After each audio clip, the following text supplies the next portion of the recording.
Hello friends, मैं हूं आपकी फ्रेंड ज्योति और आप देख रहे हैं मेरा channel digital world and beauty touch. Friends, आज हम आपको करवा चौथ की कथा सुनाने वाले हैं। करवा चौथ कार्तिक मास की कृष्ण पक्ष की चतुर्थी को मनाया जाता है। इस दिन स्त्रियां सुबह स्नान करके व्रत करने का संकल्प करती हैं।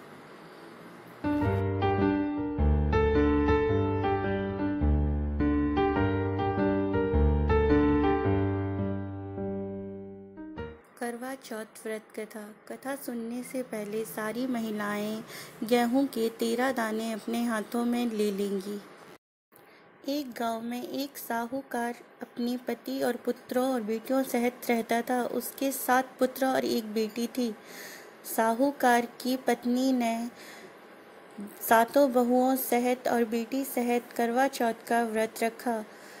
जब लड़के काम से घर पर आए तो उन्होंने कहा, चलो खाना खाते हैं। तो बहन व्याकुल बैठी हुई थी। तो 7 भाइयों ने अपनी बहन से कहा कि चलो बहन खाना खाते हैं। तब बहन बोली कि भैया, मेरा करवा चौथ का व्रत है और मैं चंद्रमा को अर्घ्य देने के बाद ही खाना खाऊंगी। तो भाई बड़े चिंतित हो गए कि बहन कैसे भूखी रहेगी।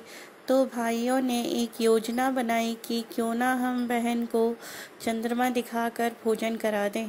तब 7 भाई शहर की पास वाली पहाड़ी पर दीपक जलाकर छलनी की ओट में रख देते हैं और बहन से कहते हैं, बहन देखो चंद्रमा निकल आया है, तुम अर्घ्य देकर भोजन कर लो।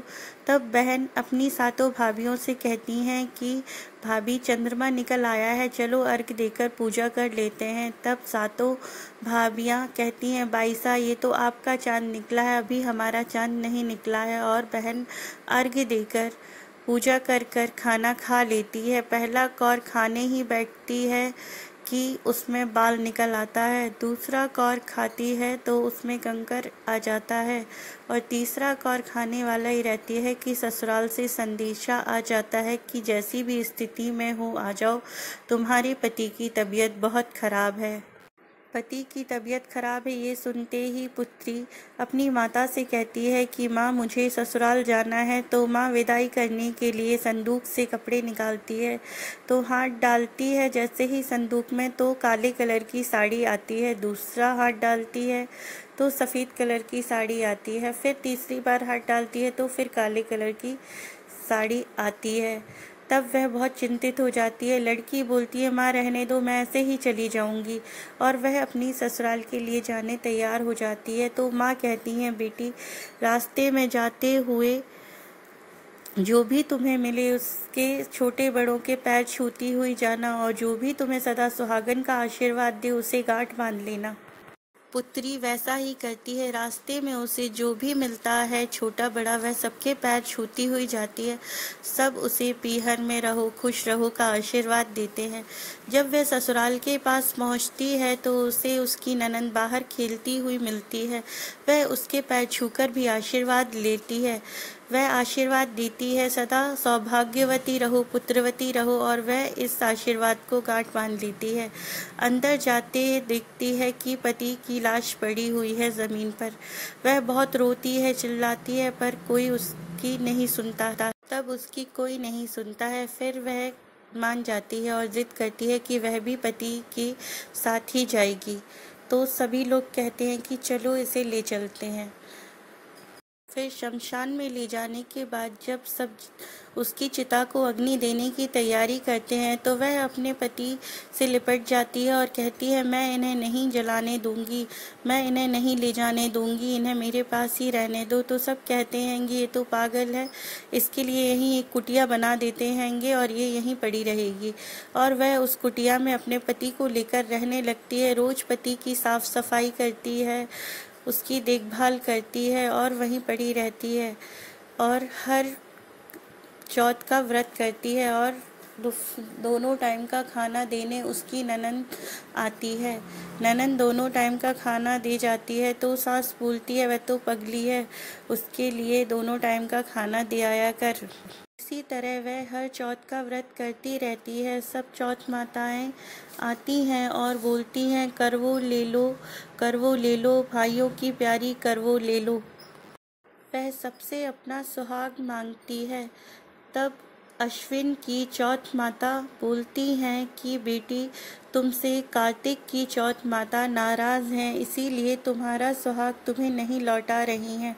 तुम कार्तिक की चौथ का व्रत करना, करवा चौथ कहते हैं उसे, तब वह तुम्हारा सुहाग लौटा देंगी। फिर वह चली जाती हैं।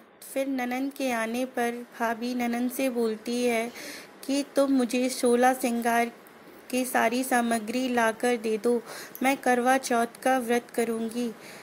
वह सारी सामग्री अपनी माँ से कहती है कि भाभी को सारी सामग्री चाहिए है करवा चौथ व्रत करने की। कहती तो सासू माँ इस बात पर कहती कि वो तो पगली है, जा उसे दे दे। ननंद सारी सामग्री भाभी को ले जाकर देती है और वह पूरे विधि विधान से करवा चौथ का व्रत करती है। तब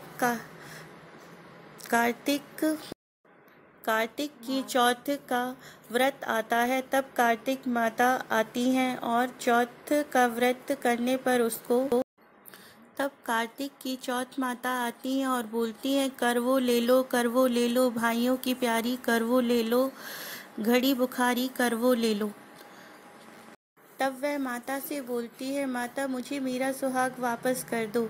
तो माता बोलती हैं, तू तो भूखी रहती है ना, तुझे तो खाने से बहुत ही प्यार है, तूने मेरा व्रत आधे में ही तोड़ दिया और मुझे झूठा अर्घ देकर मेरी विदाई कर दी। तब वह माता से कहती है, माता मुझसे भूल हो गई। तो माता कहती हैं, तुझे मुझे 16 श्रृंगार की सारी चीज़ें देनी पड़ेंगी। तो वह एक एक करके सारे श्रृंगार उन्हें दे देती है।